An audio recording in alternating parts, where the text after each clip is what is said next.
Now, how do you get people follow you on YouTube in large numbers?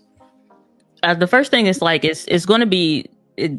I'm saying this in love, but you have to understand that nobody cares what you're trying to make content around. They don't care how hard it is for you. They don't care that like you spent a bunch of money and you've made a huge investment in camera gear and stuff like that, for example.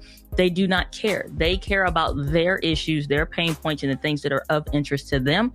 And so to get their attention, you have to be able to produce content that they will care about. So if you start searching for something, for example, on YouTube, you start searching, like, for example, our brother was playing the electric guitar. So if you start searching in how to play the electric, before you finish typing it out, YouTube is already going to start giving you suggestions of other stuff that people are searching for similar to or around the electric guitar. Or even if you just start typing in electric guitar, it may say electric guitar tutorials, electric guitar tutorials for beginner, electric guitar tutorials for disabled. You may have 100 different recommendations of how to go about and approach that topic. So based on what your audience is searching for, the kind of stuff they care about, and then you start looking at what are the pain points and the intrigue and the interest that somebody would care based on my content. So for example, I make content around how to simplify video content creation.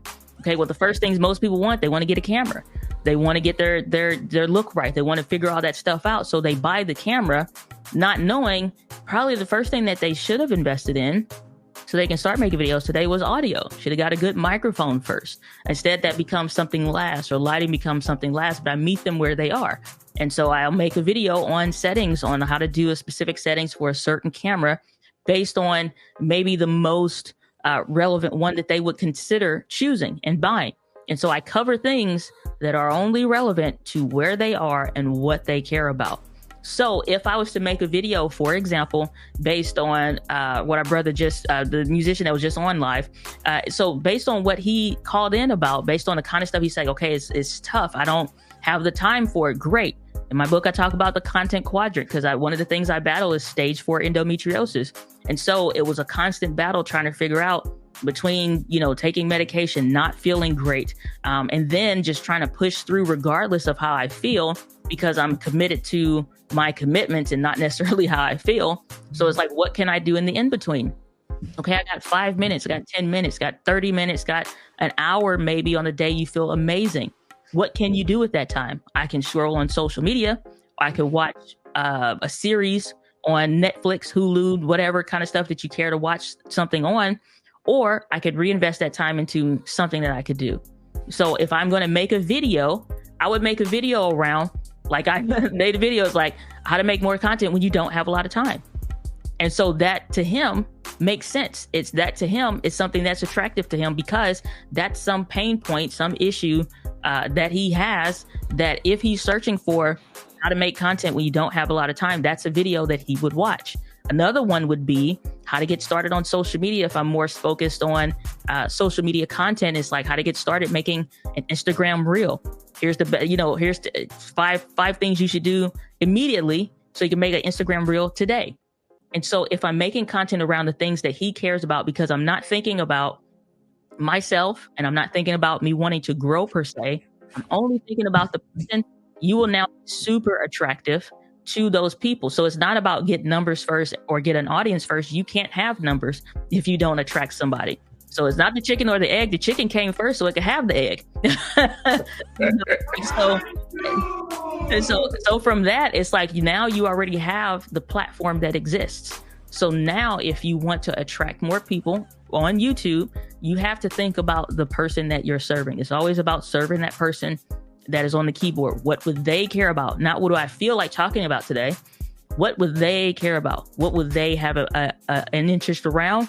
And speaking to that, then when they start leaving comments, you learn more about them. Then when you start engaging with them, you start learning more about them. So that's how you start growing an audience. And when you see your videos are getting traction, you really hit a nerve, you struck a nerve with them, then you're like, brilliant content. Yeah, drive. You are watching. Drive in. Go ahead. I'm sorry. Yes. I think you say something very, very significant. What do people care about? not what you care about. We love Transnight Africa. How do you get to identify flammable contents? In other words, the kind of things, the content, the topics that grab people. That's the question I just got. Okay. So a couple things go into that. So the first thing is going to be developing, number one, have a good concept. A lot of people don't spend, I don't think, enough time in the ideation of it. They just have an idea and figure they're going to run with it. Put a couple ideas on the board and really look at which of these are more appealing to my person based on where they're at right now, or something that they may be dealing with or whatever. Because not everything's a problem. It just may be something that they're interested in. So when you look at those ideas, if you were to rank those ideas based on what you have, then you come up with a hierarchy and a priority. Lead with that first one. Then the first thing that you want to start looking at as you start to flush out those ideas is more or less going to be your hook and how you open that video and how you attack what their interest is or what they care about. So for example, if I said, and I started off a video for somebody that's saying that, like, the audience that's watching potentially this video and this stream is, if I want to make a lot of money with social media, what are the things that I need to do? Let's say that's their primary chief concern. That's the thing that they're interested in. That's what they're looking at around online. So if I start my video off by saying, this is a no miss strategy guaranteed to make you $10,000 by the end of this video if you put the things that I'm about to share with you to work. And there's 3 things you absolutely need to stay away from if you're going to do this the right way. And make sure you follow this step by step. And at the end, I'll show you like a quick guide that you can get and download. But the first thing that you want to do, and I just go into the information. So if that's the case, instantly, the way I opened up the video is something that they care about. The way I opened up the video was discussing and opening this like, oh crap, like I have to watch that. Like, oh, I'm gonna learn how to make, $10,000 by the end. Like I can do this, something I can implement. Absolutely. I want to know more about it because it's playing off of the thing that they care about the most. Even with short form content, if you look at it for any content that whatever your interest is, not just for the thing you want to make money off of, but just like if you enjoy cooking, if you enjoy gardening, if you enjoy books, if you enjoy like whatever, cars, even if like whatever you personally are interested in, there are some things that get you to stop scrolling. And then there are other things that don't.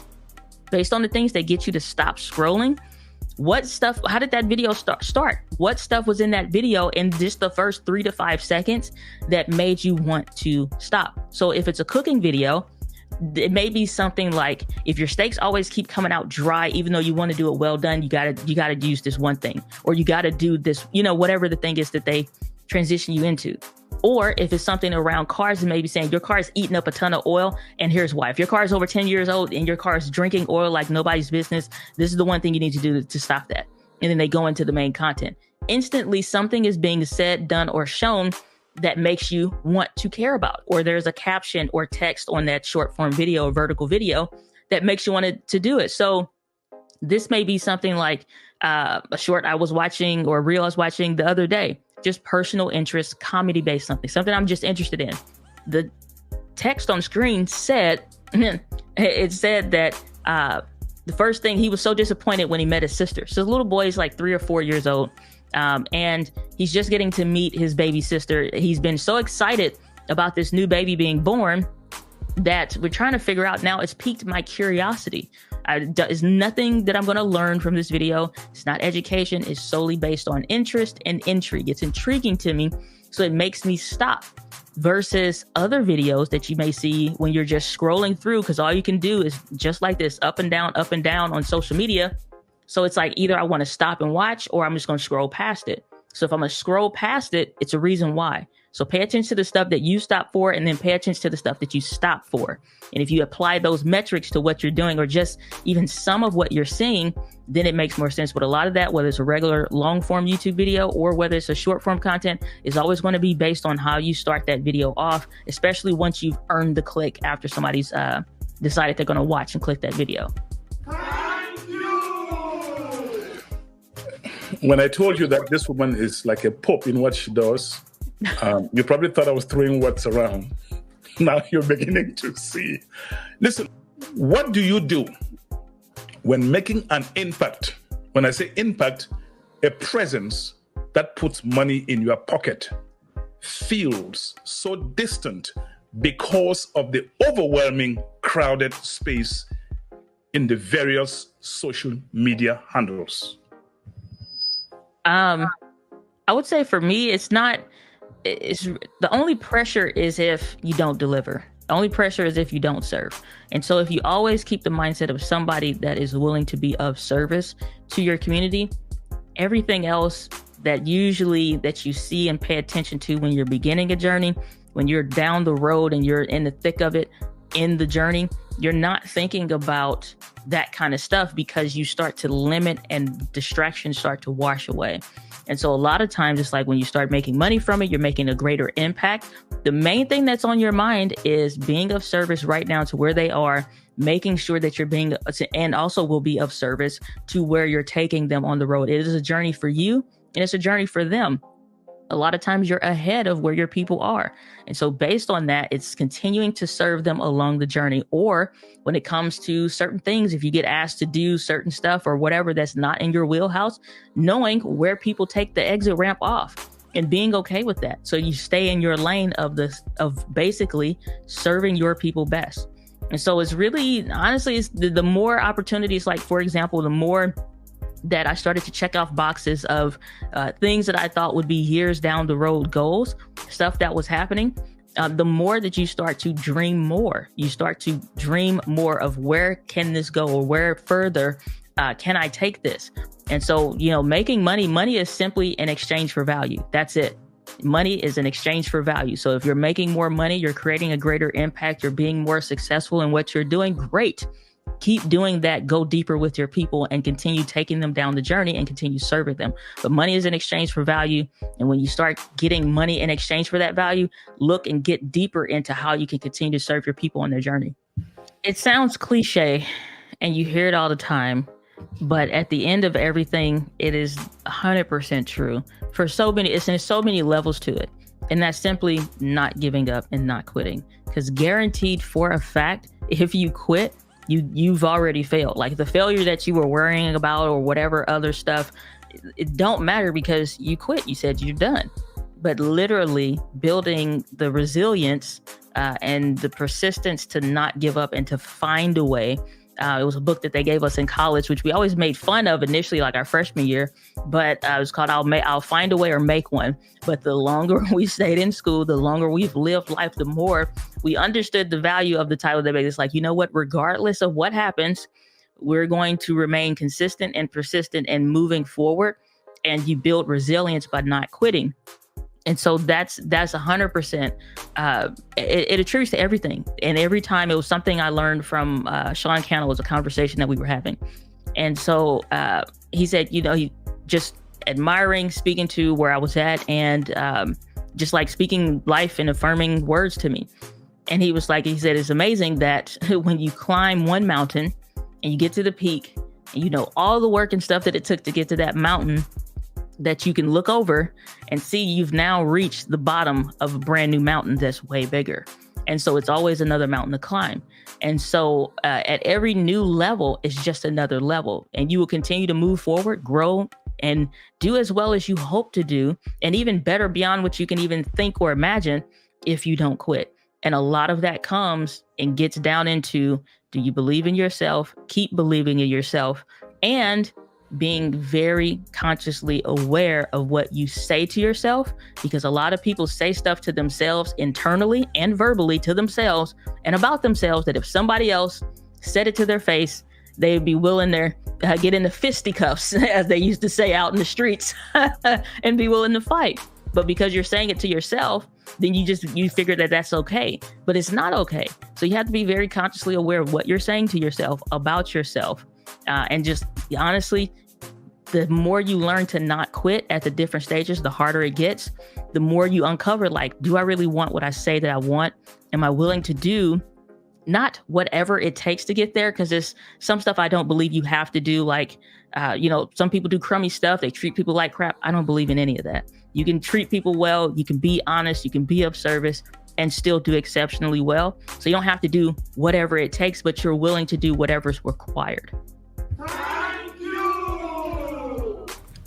Diana, my final question to you is, what is that last sweet motivational word that would make somebody want to go out now and catch a tiger and fight with a tiger? You have word right now. Okay. So I would say this: execute more than you create excuses. Execute more than you create excuses, because you're always creating something. Either you're going to create excuses or you're going to create content. Either you're creating the path for you to go and create your vision, or you're creating more of the things that you say that you don't want. Imagination works both ways. And it's either I'm imagining more of the things that I want, or I'm imagining the things that I don't want. So why not imagine the better half of stuff? Why not imagine the things that you deeply desire, that you feel God called you to do, that's like on your vision and path to do for life? Why not imagine that stuff instead of imagining a scenario you don't want and things you wish wouldn't happen? So imagination works both ways, but be willing to put your feet to work and move forward in executing over creating excuses.